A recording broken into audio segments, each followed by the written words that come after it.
predator police chief flip-flops on his own resignation.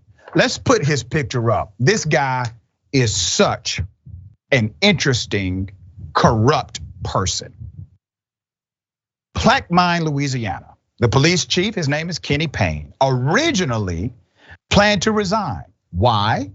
Because he wanted to avoid criminal charges tied to a case where a woman alleged he wanted oral sex in exchange for charges dropped against her boyfriend. This was a credible allegation. So initially the chief said, you know what? I'll be damned, you got me. I'm just gonna resign to avoid criminal prosecution. And then, according to Mayor Ed Reeves, let's put up the mayor here. The chief no longer plans to resign. Kenny said he didn't do it. That's what the mayor said. Kenny said he didn't do it. And he's going to defend himself, said Mayor Reeves. Reeves says Chief Payne called him on Tuesday morning to say he was not resigning. He said at some point in his career, he's going to retire, but he's going to do it on his own time and on his own nickel, said Mayor Reeves. DA Tony Clayton confirmed a grand jury has been convened on November 21st to hear the case. So the DA has said, okay, I don't give a damn which way this goes. We are convening the grand jury. We are going to submit the evidence, and we will do what this grand jury mandates. That's why grand juries, especially against cops, are important. So when posed a question by WAFB's reporter if he believes Payne should resign, the mayor said, no, I think he's doing a pretty good job.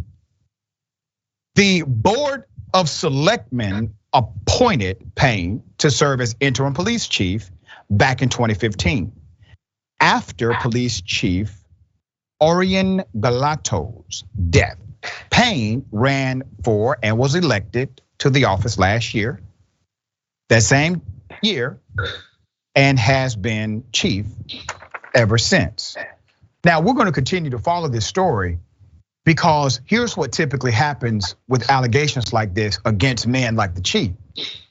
You get one grand jury because one person was brave enough to say what actually happened to them. You end up getting more because more people feel empowered to come out. More people start saying, me too. It happened to me too. So we will see if there's a pattern of misconduct connected to this police chief. And I can only imagine what would make the mayor support this police chief without any words of support or care for the alleged victim in this case. And remember, the victim has enough evidence to where the DA believes there's some there. That's why they have continued to push this investigation and convene the grand jury. Ms. Dahl, thoughts here? So essentially, a grand jury is the one that is going to decide whether or not there's probable cause to bring a charge. A judge can do that, but this usually does a grand jury in high-profile cases like this. So the fact that the mayor was so supportive of him, I agree, is a little bit unusual. You would think he would at least say, you know what, we'll wait and see until what the grand jury says. So I don't know, maybe there have been complaints before and they've been covered up. I mean, that's what happens in institutions. Like you said, usually this not just the one time, and usually men who do stuff like this have people who are willing to make it easier for them to do it again. So I think it's great to stay on this story and see how it goes. And I'm sure the reason why he flip-flopped on the resignation is the DA said, no, I'm not gonna not charge you just because you resigned, which is a ridiculous thing. It shouldn't matter whether or not he resigned to bring the charges. So that was definitely the right call by the DA. But I'm sure that's why he changed his mind. He was hoping if he just quit, the criminal charges were gonna be dropped, which is that's not how the criminal law works in our country. Right. And here's the other dynamic. As long as he remains chief of police, guess who has to pay for his legal defense? They do. The government does. Citizens, taxpayers. So they're going to have to now foot the bill for his legal defense. This may not be the only charge he ends up fighting. And I will say this as a person who has had many conversations off record with prosecutors who are prosecuting cops and police chiefs or whistleblowers. Typically, there's always a culture of additional knowledge they have that they cannot say on the record. They have information that cannot meet the standards of evidence, but they know it. They know it happened, but they're not able to present it in a court of law.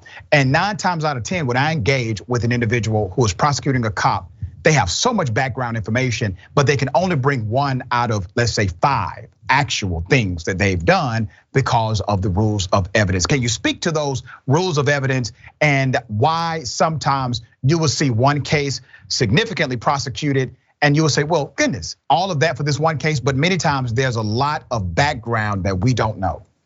And oftentimes the other, like you would say, alleged victims maybe didn't have enough for a charge, but they're brought in as witnesses to show these prior bad acts, to show motive and intent. And that's how often kind of when somebody like Harvey Weinstein, he was convicted of only maybe a few women doing things with, but there was many more who testified. And so if you are somebody who's done multiple bad things, even if they can't charge you for all those things, it makes it much easier for them to bring a conviction. And your point about the police union, I think was so great. I think that the police union has to represent a police officer because it's during their job, but the city should, if the city pays for it, I think the police union should pay for damages.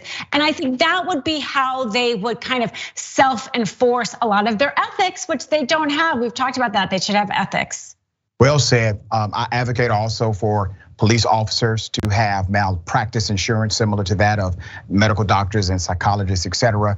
Unfortunately now the bill is it will be supplied and paid by taxpayers. Unfortunate, but real.